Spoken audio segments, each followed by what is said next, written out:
wherever you are and whatever you're doing, you are having or had a great day. And if you didn't, sometimes that happens. Sometimes we just have bad days. Sometimes we have a lot of bad days. But you made it through. And that can be quite the accomplishment. Keep doing that. I'm not making this for any particular reason. It's been a long time since I've done anything casual. Actually, I think the only times I've ever did casual sorts of videos was during the one and only Q&A I did when we hit, I think it was 3 or 5K. I don't remember. Oh, and then just when I wanted to tell you about the dinosaur music being used in the museum out in Montana, which I'm pretty sure is actually still being played there, or is being played on a rotation there.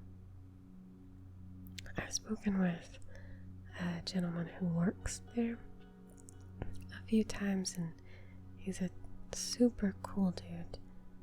They really care about what they do out there, and that's cool. Dinosaurs. Dinosaurs are pretty cool. The same track was recently used in a museum in San Francisco, I think. One of the history museums that way. Only for a really short amount of time for one of their exhibits, but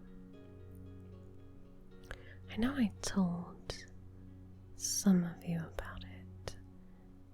I think I posted it on Patreon and in the Discord, of course. I post everything in the Discord. But I didn't do any video announcement on it or anything.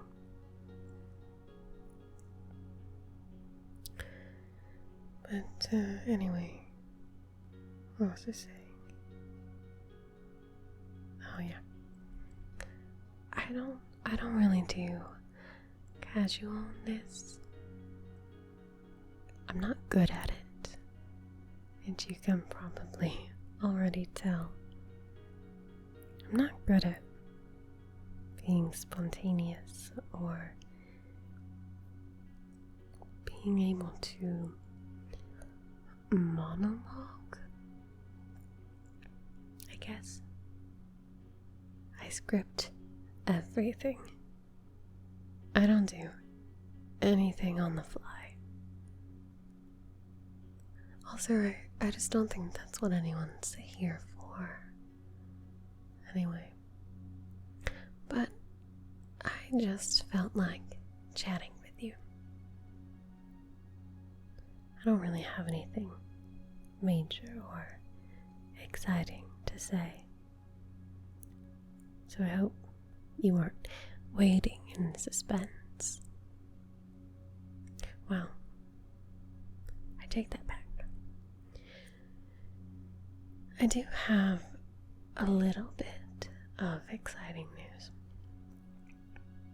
Well, it's exciting to me. Maybe it'll be exciting to you. I hope it's exciting to you. I was able to get a 3D microphone. I don't have it yet. It's on its way to me. It's just the basic version of it, but I was able to get it for a really good deal through a gentleman who had purchased one for his studio, only to come find out that they didn't need it. So he sold it to me for a really generous price. I know I wasn't even the highest bid on the item, but he sold it to me anyway. I feel lucky about that. He said he wanted to try and get it to someone who was in the ASMR community, because he's a big fan. Not of me. I don't think he watches my content or anything, but I guess I was the only ASMR artist who bid on it, so he just let me have it. And hopefully I will have it by the time you hear this. If you ever hear this. It'll still be a bit before it gets to me, before I can record with it. I actually had to ship it to my parents' house. Something like that would get stolen where I live. I've had issues in the past with things getting stolen, so I didn't want to take a chance with something that big. But yes, that is a thing. Thank you. Oh, my icebox just went off. For some reason, it always sounds like someone's typing. I don't know why it sounds that way. It freaked me out the first few times I ever heard it. Remember to cut this out. Okay. Thank you so much to those who are on my Patreon, or if you've ordered a commission. I could not have bought that mic on my own. I couldn't have bought anything that I use for the channel on my own, or it would have taken a really long time. So thank you. And I have been getting more commissions lately, so thank you specifically to those who have ordered one. I love doing them. It's so much fun, and I love just seeing and working with the ideas that people have. Being able to create something together. Of course, I'm always open for just ideas and suggestions. But there's no way for me to guarantee that I can get to them. I keep them all. I keep every suggestion, every request that I've ever got. I have little folders in my email for them all that I have organized, but with the commissions, I'm able to guarantee that we can do something with it. I wish I had more time to do all the requests. I know I've gotten so many, but it's just not feasible for me to do them. I just have such little time, and I usually I've planned out most of everything that I'm gonna do in advance, so there's just such little room for leeway. I've also been trying to do more field recordings. I know that's a little bit different than what I typically do. I've got a few of them I'm going to try and build up a library for it. And I plan on making them, or giving them, the attribution license, so you can use it in your own projects if you would have a need for them. I'll probably upload them to Freesound because I use that religiously. Of course, anything that I put on there will pale in comparison to all of the amazing contributions on that site, but it might be able to help someone with a project. And if not, then, maybe they'll just be something chill to listen to. I don't know. Whatever. I hope that you like the weekly holders. I just kind of post them in the middle of the week, middle of the day. Just like a sort of lunchtime story. They're just little bite-sized snacks of spooky snacks. You know it. Yeah. I know I used to do like 2 or 3 of them a week, but it's not something I can accommodate at this point in time. I know the audio on some of them is a bit wonky. These are all pre-recorded. A lot of them from quite a while ago. I try to do them in batches. I think I've recorded up to like 50 something, 54 maybe. I know I hit over 50 because that was my first goal for them. But recording them isn't the hard part or the daunting and tedious part. It's just the editing.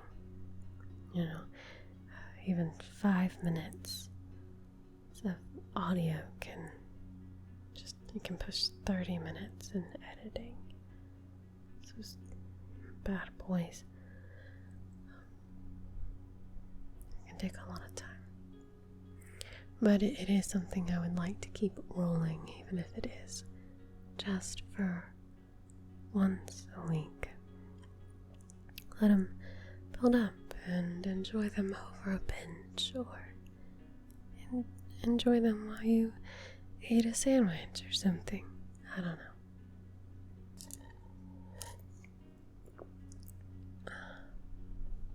I really had no direction in mind for this. Let me see. I really don't have anything interesting to say. If you've made it this far, you're quite the champ.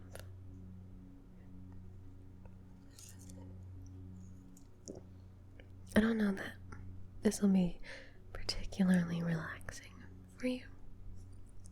I know some people are into the rambles, but they're not particularly for me. And I doubt them for most of you guys, since that's not something you're here for. And it's not something I do. I'm very bad at it. And it's also just very late. I live in a very small apartment, and I have got some aggressively loud cowabunga neighbors. And I'm right in the middle, so there's someone above me, someone below me, someone on both sides, and I'm pretty sure that the walls are made of cardboard, so recording kind of sucks. I have to try for really, really late at night. It's currently 1:30-ish in the morning. But luckily I don't have to work tomorrow. And I didn't have to work tonight. Just this morning. Otherwise I have an incredibly strict bedtime. I like sleeping.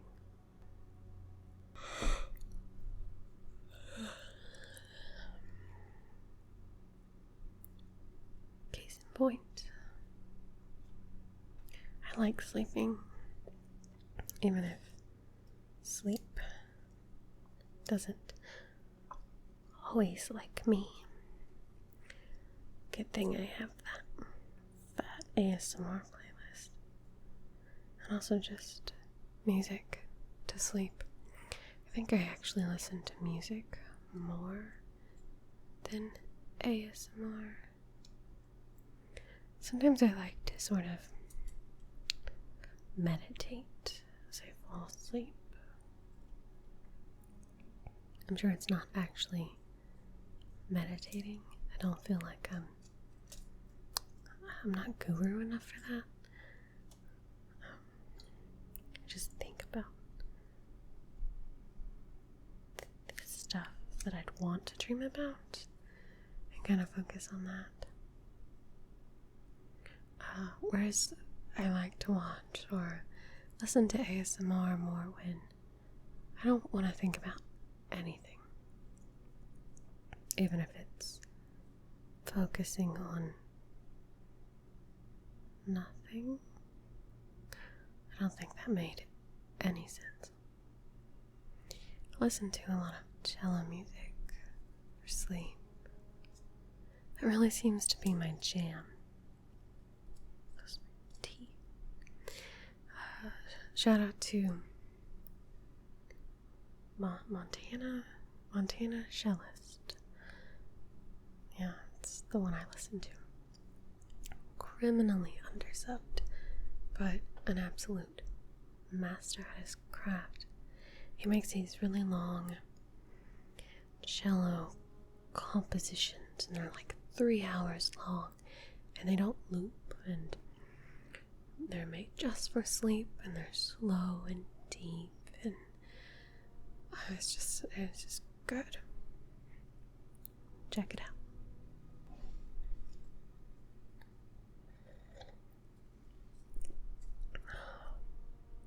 I've also been trying to read before going to sleep lately. I set a goal with myself at the beginning of the year to, it's a really puny goal. It's a really small goal. But to read 5 books, and I'm on number 4. That's right, number 4 out of 5. It's not that big of a goal, but I've really gotten away from reading like actual books lately. I've been reading a lot of like internet stories, online stories. I read a lot of course, creepypastas and no sleeps, and also fan fiction. Just a lot of fan fiction, just a lot of it. And I also have been listening to readings and some audiobooks. I recently got into listening to audiobooks, but I mean, I feel like that should count. It should definitely count, right? But I also feel like it might be some kind of literary loophole. You know what I mean? I don't know. Either way, it can't hurt to read more. I'm trying to stay off the internet before bed. Unless it's specifically to watch ASMR or to listen to music or whatever. I'm trying to cut down on that screen time. Although, I'm reading on a Kindle, so I'm not sure if that still counts as screen time. Oh well.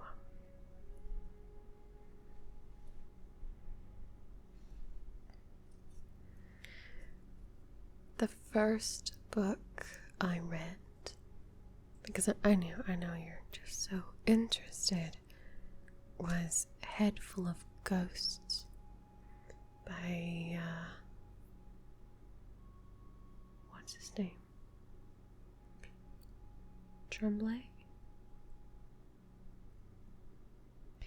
Peter Tremblay? I think. Maybe. Let me look.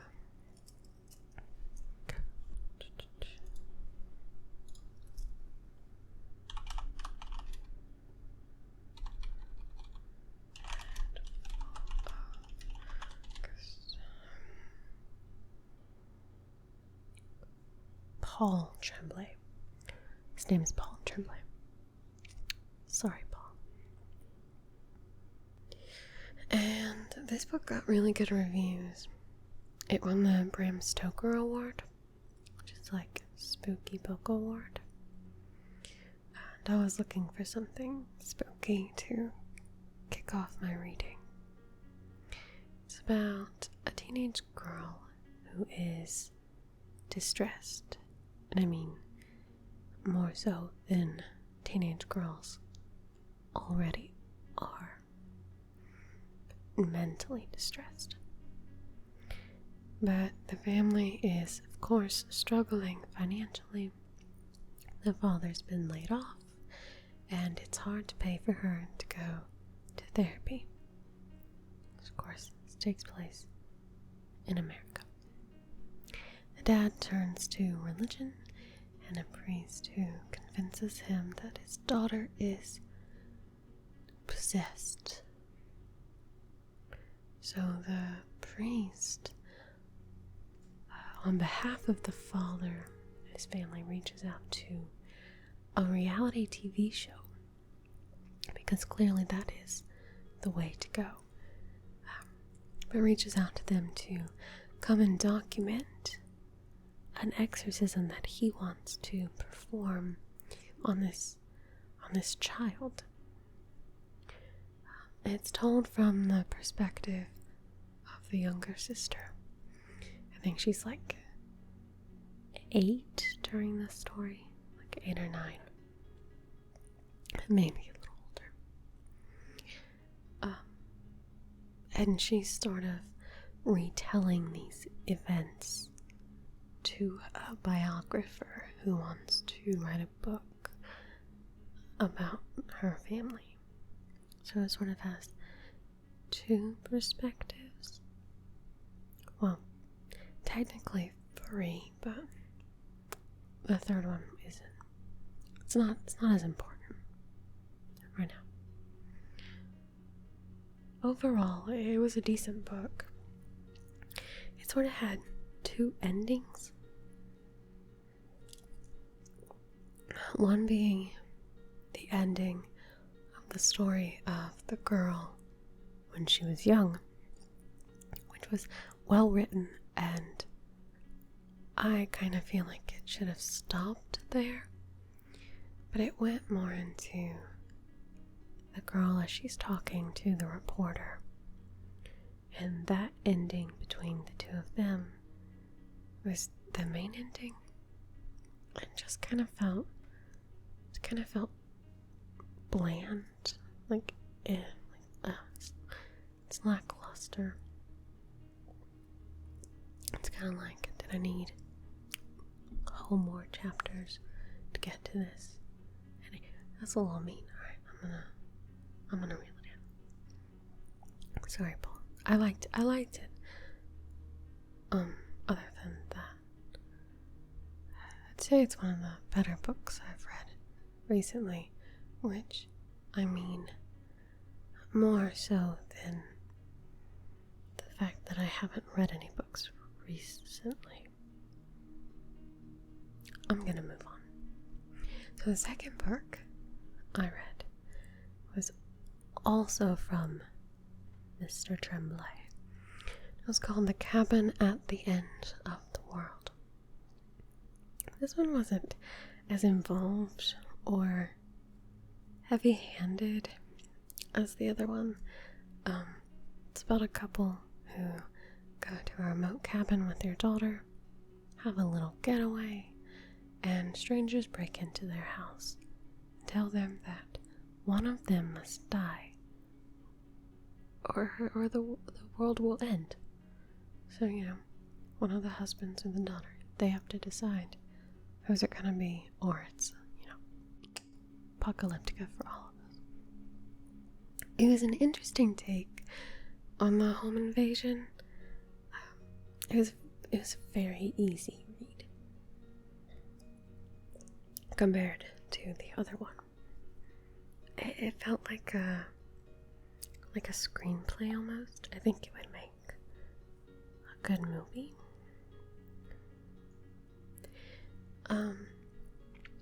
I will say that the ending is a bit... The book's really torn in its reviews because of the ending. I feel like the ending was expected, but it was very weak. And I won't go into more detail about it, but based on those two books, I'm not a fan of the way that Mr. Tremblay writes his endings. So I'm probably not going to read much more from him. But he's a good author. He's a great storyteller.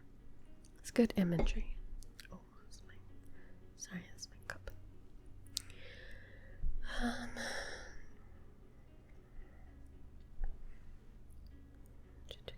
Third book I read.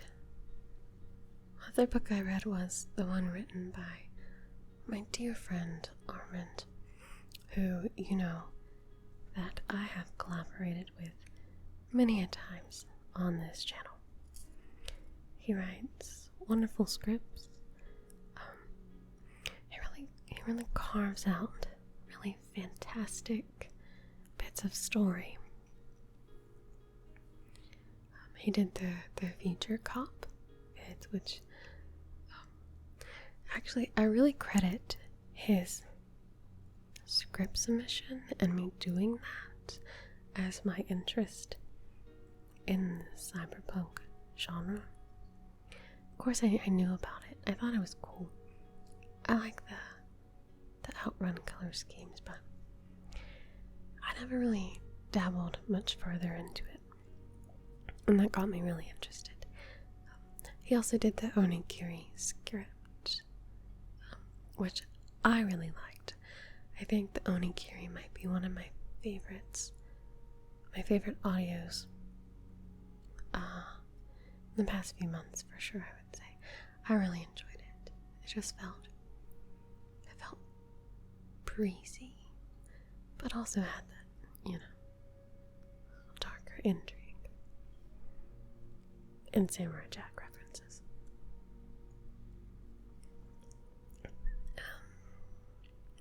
But I shared a link to his book in my community tab. Do look into it, see if it's something you might be interested in reading. It's the first book that he's published, and he did a lovely job. It is, of course, the cyberpunk police officer story that he wrote the Future Cop scripts about, and the book's a sort of continuation, or like a branching off of that idea. I won't give too much of it away, just because we're thinking of doing some content for it. I have some ideas for a roleplay set in his universe, but I really enjoyed it. It was a great sort of introduction to cyberpunk books, stories, because I haven't really read any. And I just liked it, you know. It wasn't a hard read, but it was fun. And had that classic kind of buddy cop thing going on. And reading it was like, it felt like having dessert before I went to bed, like a nice piece of cake, but like with dark chocolate and shavings on top, you know, for just a little bit of that, you know. I'm very proud of Armand for his achievement in writing his book and putting it out there, because that's more than I've ever done, and a goal I think a lot of people probably have. I'm proud of you. Good job. The book that I'm currently reading is called Sleep Over by H.G. Wells. It sort of reads like an anthology of recounts of an apocalyptic event. The event being that everyone in the world suddenly was no longer able to fall asleep. I thought it was a neat premise. I love horror that has anything to do with sleep or lack thereof. Russian sleep experiment. I mean, that's my jam. In the book actually does mention that story in it, which I thought was neat. A little throwback. I'm more than halfway through, I believe, and I like it. I like the style that it's written in. Sort of like each little different tellings from a different perspective about one event. I can't recall if I've read something in this style before, but I also like that I don't feel trapped in a chapter, because each story only lasts a few pages, and I like that.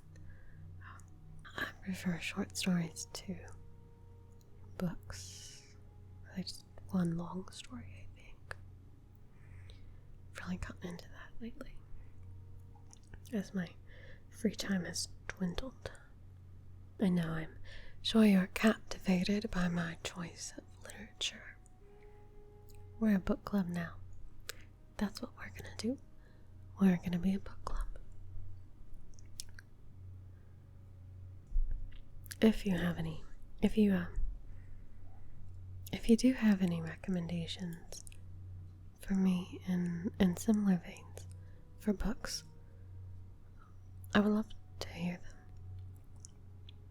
If you have any recommendations for me in literally any vein about anything, I would love to hear that too. Probably. But it is getting awful late for me, if you couldn't tell.